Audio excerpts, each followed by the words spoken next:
Hey everyone, this is Dr. Ryan at Primal Chiropractic, and our video blog for the month of May will be covering my favorite recovery breathing process, whether it's during a sports event, athletic event, or during a high intensity workout.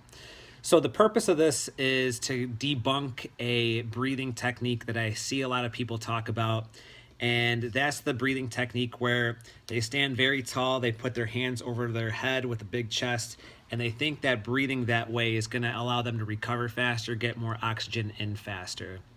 And I want to break down why that's incorrect and also the best technique to recover fastest with getting as much oxygen in as possible so you can continue whether it's your sport event or your workout. So think about it this way. Take this rubber band, and this is our lungs, right? So when we stand up really tall and we bring our hands overhead, we stretch the lungs out. So then when we breathe from here, we try to bring air into the lungs. There's more tension, making it more difficult to get a deep breath to get more oxygen in. So if you do the opposite where you, and I'll show a picture of this later, where you hunch over, put your hands on your knees and get in a nice recovery position, what you do is you put slack in the lungs, and now you're able to breathe a lot easier with less effort to get oxygen in not only faster, but more oxygen into the lungs as well. So it allows the diaphragm muscle to not work as hard, get more volume in so you can recover faster and move forward. So with this next video, we'll go over the anatomy of the diaphragm in the lungs and why that hunched over position will allow you to recover faster so you can increase your performance at a more efficient pace. So here's a picture of the abdominal cavity.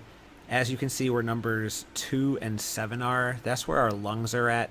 And where that number 4 is, that's right where our diaphragm muscle is. It's right below the lungs, and when it contracts, it pulls the lungs down to bring oxygen into the lungs.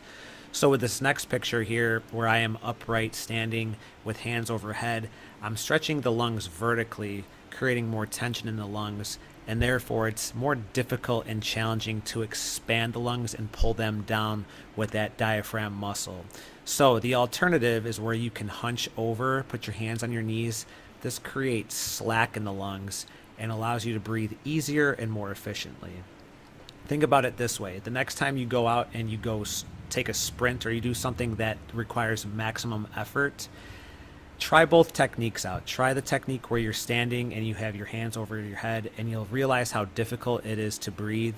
And then you can try this technique out there right afterwards, and you'll realize not only is it more comfortable, but you're going to recover at a much faster pace.